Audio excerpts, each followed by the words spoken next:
దివ్య సాధనా లోకం. గంగా తల్లి ఒడిలో, హిమాలయాల నీడలో, దివ్యమైన వాతావరణంలో సప్తర్షుల తపస్సు ఉన్న పవిత్ర స్థలం శాంతికుంజ్.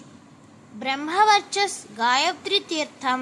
ఇక్కడ అఖండ దీపం జ్వలించిపోతుంది. ప్రతిరోజు యజ్ఞం, నియమిత జపం, బ్రహ్మసంధ్య. దివ్యమైన శాంత వాతావరణం. ఇక్కడ 3 దివ్య శక్తుల సంరక్షణ ఉంది.